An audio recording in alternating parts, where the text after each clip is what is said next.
തക്കാളി ദോശയും കൂടെ നല്ലൊരു ചട്നിയുമാണ് ഇന്നത്തെ റെസിപ്പി. ഇതെങ്ങനെയാണ് തയ്യാറാക്കുന്നത് നോക്കാം. ഒരു തക്കാളി എടുത്തിട്ടുണ്ട്. ഇത് മിക്സിയുടെ ജാറിലിട്ടത് നന്നായിട്ട് അരച്ചെടുക്കാം.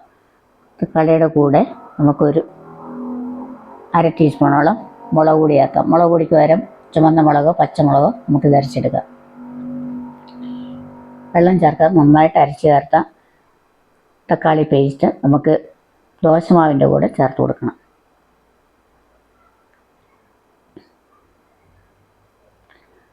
പച്ചരിയും ഉഴുന്നും ഉലുവയും കൂടെ അരച്ച ദോശമാവാണ്. നിലവായിട്ട് റെഡിയാക്കി വെച്ചിരുന്നതാണ്. നമുക്ക് ഒരു ടേസ്റ്റ് വ്യത്യാസം വരാനായിട്ട് രാവിലെ അല്പം തക്കാളിയും കൂടെ അരച്ച് ചേർത്ത് വെച്ചിട്ടുണ്ട്.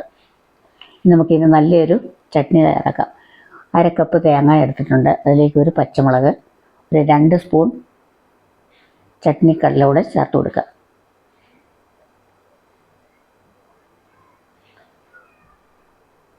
രുചിക്ക് ആവശ്യമുള്ള ഉപ്പ് ചേർത്ത് കൊടുക്കുക. ഇനി വളരെ കുറച്ച് വെള്ളം ഒഴിച്ച് ഇത് നന്നായിട്ടൊന്ന് അത്ര സ്മൂത്തായിട്ട് എടുക്കേണ്ട, കുറച്ച് ഇതായിട്ടുള്ള രീതിയിൽ അരച്ചാൽ മതിയാവും. അതിന് ശേഷം അതിലേക്ക് അല്പം മല്ലിയില കൂടെ ചേർത്തിട്ടുണ്ട്. മല്ലിയില അധികം അരയണ്ട, ജസ്റ്റ് ഒന്ന് പൾസ് ചെയ്താൽ മതിയാവും. അപ്പോഴാണ് ചട്നിക്ക് ടേസ്റ്റ് കിട്ടുന്നത്. നല്ല ടേസ്റ്റുള്ള ചട്നി തയ്യാറായി. ഇനി ഇതിനൊന്ന് കടുക് വറുക്കാം. കടുക്, മുളക്, കറിവേപ്പില അതും കൂടെ ചേർത്ത് കഴിഞ്ഞാൽ നമുക്ക് സൂപ്പർ ടേസ്റ്റുള്ള ഒരു ചട്നി തയ്യാറാക്കാം. ഇഡ്ഡലിക്കും ദോശയ്ക്കും ഒക്കെ വളരെ നല്ലതാണ്. പ്രാവശ്യം നിങ്ങളൊന്നും ട്രൈ ചെയ്ത് നോക്കരുത്. കടുക് വറുത്ത് ചേർത്തിട്ടുണ്ട്. നമുക്ക് ദോശ തയ്യാറാക്കാനായിട്ട് തുടങ്ങാം. ദോശക്കല്ല് ചൂടാകുമ്പോൾ അതിലേക്ക് നമ്മൾ മിക്സ് ചെയ്തിരിക്കുന്ന മാവ് ഒഴിച്ചു കൊടുക്കുക. ഓരോ തവി ഒഴിച്ചു കൊടുത്ത് ദോശ തയ്യാറാക്കാം.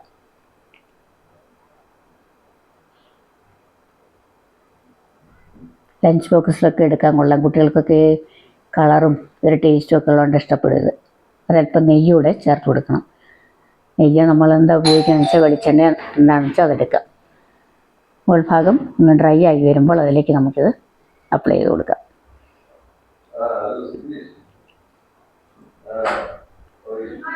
രണ്ട് സൈഡും ചൂടാക്കിയെടുത്ത് നമുക്ക് ദോശ തയ്യാറാക്കാം.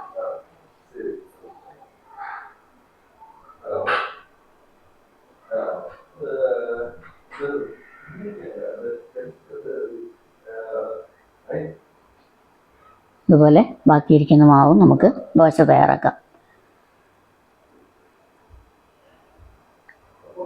സൂപ്പർ ടേസ്റ്റുള്ള ചട്നിയാണ്. നിങ്ങൾ തയ്യാറാക്കി നോക്കണം. അഭിപ്രായങ്ങളൊക്കെ കമൻറ്റ് ബോക്സിൽ രേഖപ്പെടുത്തണം. അതുപോലെ തന്നെ വീഡിയോ ഇഷ്ടമായാൽ ലൈക്ക് ചെയ്യാനും ഷെയർ ചെയ്യാനും സബ്സ്ക്രൈബ് ചെയ്യാനും മറക്കരുത്. പിന്നെ നിങ്ങളുടെ വിലയേറിയ അഭിപ്രായങ്ങളൊക്കെ അറിയിക്കണം. ഇതുപോലെയുള്ള നല്ല വീഡിയോകളുമായി നമുക്ക് വീണ്ടും കാണാം. അപ്പോൾ അടിപൊളി ബ്രേക്ക്ഫാസ്റ്റ് അല്ലേ ഇന്ന്?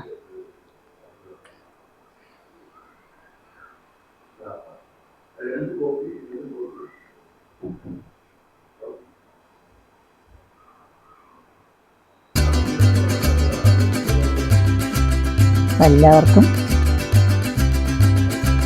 ഇത് ഉണ്ടാക്കി നോക്കിയിട്ട് നിങ്ങളെല്ലാവരും തയ്യാറാക്കി നോക്കിയിട്ട് അഭിപ്രായങ്ങൾ പറയാൻ മറക്കരുത്.